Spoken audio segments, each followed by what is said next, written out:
अखंड ज्योति नवंबर 2021 शीर्षक है जिनके धर्मार्थ कार्य भी पाखंड और आडंबर से पूर्ण होते हैं। युग गीता भाग 258। श्रीमद् भगवत गीता के देव असुर संपद विभाग योग नामक 16वें अध्याय की 16वीं किस्त। विगत किस्त में श्रीमद् भगवत गीता के 16वें अध्याय के 15वें एवं 16वें श्लोकों की व्याख्या प्रस्तुत की गई थी। इन श्लोकों में श्री भगवान कहते हैं कि आसुरी प्रवृत्ति वाले मनुष्य कहते हैं कि मैं धनवान हूँ, बहुत से मनुष्य मेरे पास हैं, मेरे समान दूसरा कौन है, हम खूब यज्ञ करेंगे, दान देंगे और आमोद करेंगे। इस प्रकार अज्ञान से मोहित रहने वाले तथा तरह तरह के भ्रमित चित्त वाले मोहजाल में भली भांति फंसे हुए तथा पदार्थों और भोगों के अत्यंत आसक्त रहने वाले मनुष्य भयंकर नरकों में गिरते हैं। ऐसी सोच और ऐसी भाषा अहंकारी अज्ञानी आसुरी प्रवृत्ति के व्यक्तियों की भाषा है। उन्हें ही यह अभिमान हो जाता है कि धनबल और जनबल में उनके समकक्ष कोई और नहीं है। वे ये समझने लग जाते हैं कि उनके धन का, उनकी अनुयायियों का, सहयोगियों का कोई अंत नहीं और उनकी एक आवाज पर अनेक लोग उनके पीछे चलने को तैयार होंगे। रावण से लेकर सिकंदर, दुर्योधन से लेकर तैमूर लंग इसी तरह के अहंकार तथा अभिमान से ग्रसित नजर आते हैं कि वे ही सर्वे सर्वा हैं।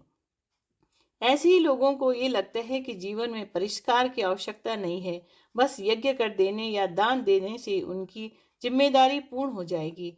यज्ञ करना एवं दान देना भी उनके लिए व्यक्तित्व परिष्कार का मार्ग न बनकर अहंकार की पूर्ति का माध्यम बन जाते हैं।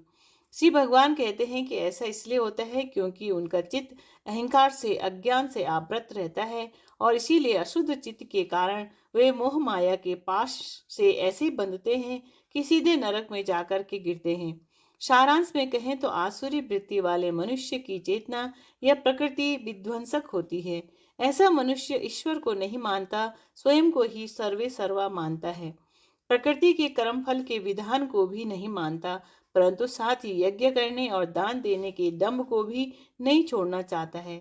ऐसा इसलिए क्योंकि उसकी चेतना मात्र कपट करना, अहंकार करना और आडंबर करना जानती है।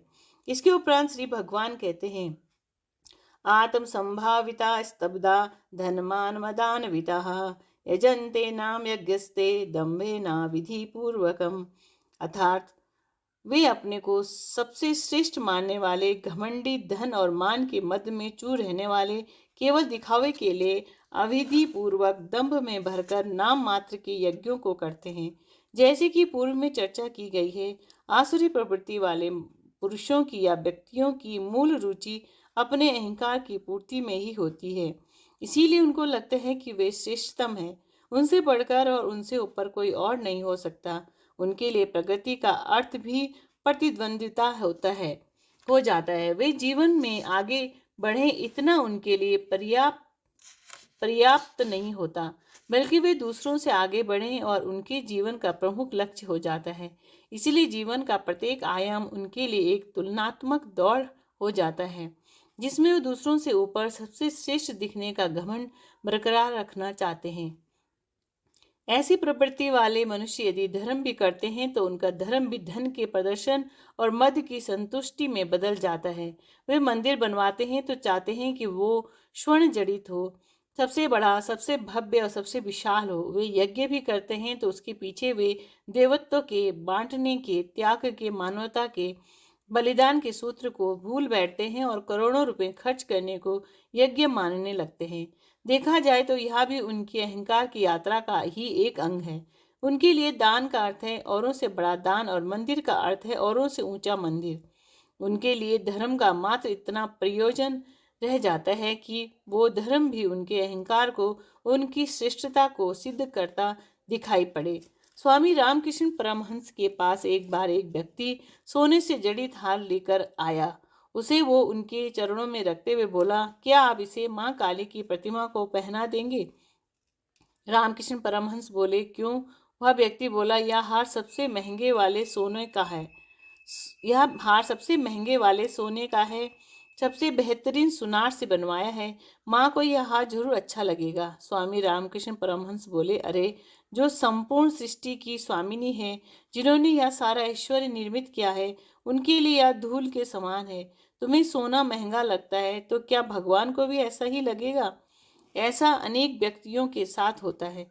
वे अगर शुभ भी करने का प्रयत्न करते हैं तो इसीलिए ताकि उनके स्वयं के अहंकार की पूर्ति हो सके। उनका दान, उनके यज्ञ इसलिए होते हैं ताकि उनको वह वाही मिले, लोग उनका नाम लें और कहें कि वे श्रेष्ठ हैं। इसीलिए श्री भगवान कहते हैं कि ऐसी प्रवृत्ति वाले मनुष्य अपने आप को ही श्रेष्ठ मानने वाले धन और मान के मध्य से युक्त होते हैं तथा अभिधि पूर्वक दिखावे के लिए यज्ञादि कर्मों को करते हैं। उनका उद्देश्य इन शास्त्र विहित कर्मों को करके धर्म की रक्षा करना नहीं होता, बल्कि अपने अहंकार की पुष्टि करना होता है। एक राजा की कथा इस संदर्भ में आती है। उसने अपने अहंकार की पूर्ति के लिए एक बार बड़े बड़े यज्ञ करवाए, बहुत सा दान दिया। अनेक लोगों ने उसकी बहुत प्रशंसा की और उनकी प्रशंसा करने से उसका अहंकार उतना ही ज्यादा तृप्त होता गया। उसे लगने लगा कि वह सचमुच में बड़ा धार्मिक और बड़ा परोपकारी राजा है। उसके समान दूसरा कोई व्यक्ति नहीं है। एक दिन एक तपस्वी संत उसके यहाँ आए। राजा को लगा कि उसके धर्मार्थ कार्यों को देखकर वे उसकी प्रशंसा करेंगे। उसने उन्हें अपना खजाना भी दिखाया। उसमें अनेक रत्न पड़े थे, हीरे जवाहरात थे। सब दिखाने के बाद राजा ने उन संत की ओर इस आशा से देखा कि वो उसकी तारीफ करेंगे, प्रशंसा करेंगे। पर संत बोले, राजन, क्षण भंगुर में सुख कैसा? जो शाश्वत नहीं है उसमें सुख या धर्म ढूंढना मूर्खता है। राजा के अहंकार को यह सुनकर बहुत चोट लगी। उसने उन संत को सूली पर चढ़वाने का आदेश दे दिया। उसको यह देखकर बड़ा आश्चर्य हुआ कि वे संत सूली चढ़ते समय भी मस्ती से मुस्कुरा रहे थे, मानो कुछ हुआ ही ना हो। कुछ वर्षों के बाद वो राजा के एक युद्ध में पराजित हुआ।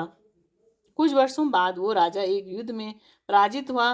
विजेता राजा ने उसको उसी के महल के खंभे से बांधकर फांसी चढ़वाने का आदेश दिया। तब उस राजा को उन संत की बातें याद आईं। ऐसे ही आसुरी वृत्ति वाले दूसरों से प्रतिस्पर्धा करने के लिए यज्ञादि कर्म करने लग जाते हैं ताकि उन्हें प्रसिद्धि मिले। ईश्वर और प्रकृति पर विश्वास न होने के कारण उनकी दृष्टि विधि पर भी नहीं रहती। इसीलिए उनके सारे प्रयत्न आडंबर बन जाते हैं और उनके द्वारा किए गए धर्मार्थ कार्य भी पाखंड के समान ही प्रतीत होते हैं। आसुरी वृत्ति वाले मनुष्य यह पाखंड करते हुए भी स्वयं को श्रेष्ठ मानने के घमंड से भरे रहते हैं। शिक्षाप्रद वाक्य। मनुष्य कठिनाइयों में पड़कर वह शिक्षा प्राप्त करता है जो दुनिया का कोई विद्यालय नहीं सिखा सकता। क्रमशः राधे।